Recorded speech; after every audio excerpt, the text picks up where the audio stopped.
ನನ್ನ ಹೆಸರು ಅನುಷಾ ಕರಿಬಸಿಯ ಹಿರೇಮಠ್. ನಾನು ಹಾವೇರಿ ಜಿಲ್ಲೆ ಶಿಗ್ಗಾ ತಾಲೂಕಿನ ಕಿತ್ತೂರಾಣಿ ಚೆನ್ನಮ್ಮ ವಸತಿ ಶಾಲೆ ಜಕ್ಕನಕಟ್ಟೆಯಲ್ಲಿ 9ನೇ ತರಗತಿಯಲ್ಲಿ ಓದ್ತಾ ಇದ್ದೇನೆ. ವೇದಿಕೆ ಮೇಲೆ ಆಸೀನರಾಗಿರ್ತಕ್ಕಂತಹ ಎಲ್ಲ ಅತಿಥಿ ಮಹೋದಯರಿಗೂ ಮತ್ತು ವೇದಿಕೆ ವಿಭಾಗದಲ್ಲಿ ನಡೆದಿರ್ತಕ್ಕಂತಹ ಎಲ್ಲ ಪಾಲಕ ಪೋಷಕರಿಗೂ ಹಾಗೂ ಎಲ್ಲ ಸಣ್ಣ ಮುದ್ದು ಮಕ್ಕಳಿಗೂ ಕೂಡ ನನ್ನ ಹೃತ್ಪೂರ್ವಕವಾದಂತಹ ಅನಂತ ಕೋಟಿ ಶರಣಾರ್ಥಿಗಳನ್ನು ತಿಳಿಸ್ತಾ ನನ್ನ ಮಾತುಗಳನ್ನ ಮುಂದುವರಿಸ್ತಾ ಇದ್ದೇನೆ. ನನ್ನ ಹಿರಿಯ ಹಾಗೂ ಕಿರಿಯ ವಾಗ್ಮಿಗಳ ದಯೆ ಮತ್ತು ಪಾದಪದ್ಮಗಳು ನನ್ನ ಮಸ್ತಕದ ಮೇಲೆ ಇರಲಿ ಅಂತ ಹೇಳ್ತಾ, ಕೃತಯುಗದಲ್ಲಿ ಶ್ರೀ ಗುರು ಶಿಷ್ಯಂಗೆ ಬಡಿದು ಬುದ್ಧಿಯ ಕಲಿಸಿದರೆ ಆಗಲಿ ಮಹಾಪ್ರಸಾದವೆಂದೆನಯ್ಯ. ತ್ರೇತಾಯುಗದಲ್ಲಿ ಶ್ರೀ ಗುರು ಶಿಷ್ಯಂಗೆ ಬೈದು ಬುದ್ಧಿಯ ಕಲಿಸಿದರೆ ಆಗಲಿ ಮಹಾಪ್ರಸಾದವೆಂದೆನಯ್ಯ. ದ್ವಾಪರ ಯುಗದಲ್ಲಿ ಶ್ರೀ ಗುರು ಶಿಷ್ಯಂಗೆ ಜಂಕಿಸಿ ಬುದ್ಧಿಯ ಕಲಿಸಿದರೆ ಆಗಲಿ ಮಹಾಪ್ರಸಾದವೆಂದೆನಯ್ಯ.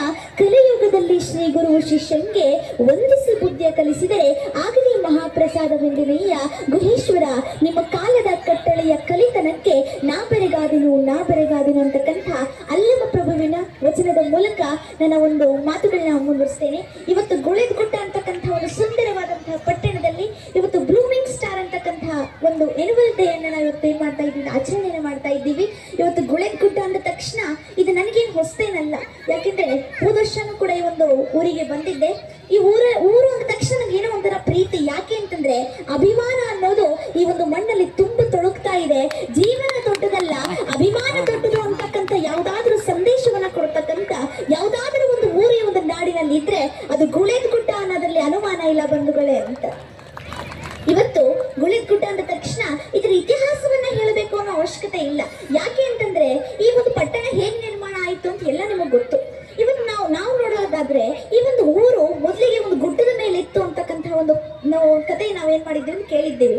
1850ರಲ್ಲಿ ಏನ್ ಮಾಡ್ತಾರೆ ಅಂತಂದ್ರೆ ಇಬ್ರಾಹಿಂ ಆದಿಲ್ ಶಾ ಅಂತಕ್ಕಂಥವ್ರು ಈ ಗುಡ್ಡದ ಮೇಲೆ ಒಂದು ಕೋಟೆಯನ್ನ ನಿರ್ಮಾಣ ಮಾಡಿದ್ರು. 1706ರಲ್ಲಿ ಒಂದು ಸುಂದರವಾದಂತ ಜಲಾಶಯ ದಂಡೆಯಲ್ಲಿ ಏನಾಯ್ತು ಅಂತಂದ್ರೆ ಈ ಒಂದು ಸುಂದರವಾದಂತ ಪಟ್ಟಣ ನಿರ್ಮಾಣ ಆಯಿತು.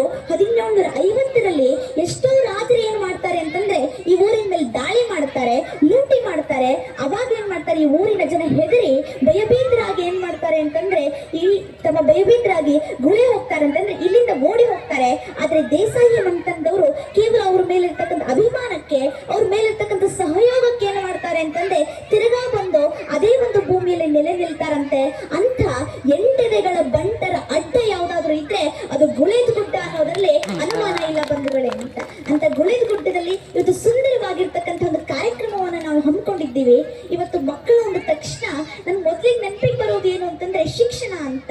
ಇವತ್ತು ನೆಲ್ಸನ್ ಮಂಡೇಲಾ ಅವರು ಒಂದು ಮಾತನ್ನು ಹೇಳ್ತಾರೆ, education is the most powerful weapon which can change the world ಅಂತ. ಇವತ್ತು ಶಿಕ್ಷಣ ಅನ್ನೋದು ಜಗತ್ತನ್ನೇ ಬದಲಾಯಿಸುವಂತ ಯಾವುದಾದ್ರೂ ಒಂದು ದಿವ್ಯಾಸ್ತ್ರ ಇದ್ರೆ ಅದು ಶಿಕ್ಷಣ ಅಂತ ಹೇಳ್ತಾರೆ. ಇವತ್ತು ಶಿಕ್ಷಣ ಇವತ್ತು ಮಕ್ಕಳಲ್ಲಿ ಅಂತ ನೋಡೋದಾದ್ರೆ ಮಕ್ಕಳ ಜೀವನದಲ್ಲಿ ತಂದೆ ತಾಯಿಯ ಪಾತ್ರ ಬಹಳಷ್ಟು ಮುಖ್ಯವಾದದ್ದು ಅಂತ. ಯಾಕೆ ಮಾತನ್ನು ಹೇಳ್ತಾ ಇದ್ದೇನೆ ಅಂತಂದ್ರೆ ಇವತ್ತು ಸ್ವಲ್ಪ ಯೋಚನೆ ಮಾಡಬೇಕು. ತಾನು ಕೂಲಿ ಮಾಡಿದ್ರು ಚಿಂತೆ ಇಲ್ಲ, ತನ್ನ ಮಕ್ಕಳು ಕುದುರೆ ಹತ್ಯೆ ಮೆರಿಬೇಕು. ತಾನು ಚಪ್ಪಲಿ ಹಾಕೊಳ್ರಿಲ್ಲ ಅಂದ್ರೂ ಚಿಂತೆ ಇಲ್ಲ, ತನ್ನ ಮಕ್ಕಳು ಉತ್ತಮವಾದಂತ ಚಪ್ಪಲಿನ ಹಾಕೊಳ್ಬೇಕು ಅಂತ ಏನೇನೋ ಕನಸ್ಕೊಂಡು ತಂದೆ ತಾಯಿ ಏನು ಮಾಡ್ತಾರೆ ಅಂತಂದ್ರೆ ತನ್ನ ಮಕ್ಕಳನ್ನ ಶಾಲೆ ಕಳಿಸ್ತಾರೆ.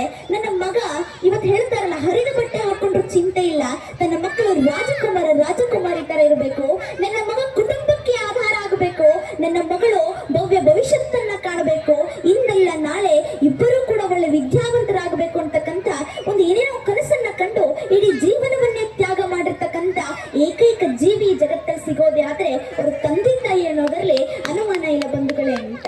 ಇವತ್ತು ಮಕ್ಕಳಾದವರು ಅಂತ ತಂದೆ ತಾಯಿ ಅಂದ್ರೆ ಏನ್ ತಾನೇ ಕೊಡ್ಲಿಕ್ಕೆ ಸಾಧ್ಯ? ಇವತ್ತು ದೊಡ್ಡ ದೊಡ್ಡ ಉಡುಗೊರೆಗಳನ್ನಾಗ್ಲಿ ಕಾಣಿಕೆಗಳನ್ನಾಗ್ಲಿ ಇವತ್ತು ತಂದೆ ತಾಯಿ ಅಂದ್ರೆ ಕೊಡುವಂತಹ ಅವಶ್ಯಕತೆ ಇಲ್ಲ. ಇವತ್ತು ಸಣ್ಣ ಕೆಲಸ ಮಾಡಿದ್ರೆ ಸಾಕು. ಮಕ್ಕಳು ಏನ್ ಮಾಡ್ಬೇಕು ಅಂತಂದ್ರೆ ಗಪ್ಪಗೆ ಶಾಲೆಗೆ ಹೋಗಿ ಗಪ್ಪಗೆ ಮನೆಗೆ ಬಂದು ಚೆನ್ನಾಗಿ ಓದಿ ತುಪ್ಪ ಬೆರೆಸಿ ಊಟ ಮಾಡಿ ಸಂಪಾಗಿ ನಿದ್ದೆ ಮಾಡಿದ್ರೆ ಸಾಕು. ಮುಪ್ಪಾಗಿರೋ ತಂದೆ ತಾಯಿನೂ ಕೂಡ ಯಾರಿಗೂ ಸೊಪ್ಪು ಹಾಕ್ಲಂಗ್ ಬದುಕ್ತಾರೆ, ಅಷ್ಟು ನೆಮ್ಮದಿಯ ಜೀವನವನ್ನ ಕಾಣ್ತಾರೆ ಅನ್ನೋದ್ರಲ್ಲಿ ಅನುಮಾನ ಇಲ್ಲ ಬಂಧುಗಳೇ ಅಂತ.